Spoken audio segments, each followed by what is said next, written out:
You ask Tiger to calculate. This deals with long subtraction. The final result is 215. Let's solve it step by step. Rewrite the numbers from top to bottom, aligned by their place values. Subtract the numbers using long subtraction method. Because the upper digit, 0, in the ones column is too small to get a positive difference, borrow 1 from the digit, 1, in the next number place which becomes 0, and get 10. 10 minus 5 equals 5.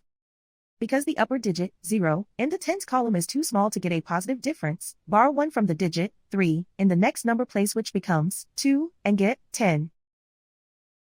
10 minus 9 equals 1. Write 2 in the hundreds place. And so the final result is 215.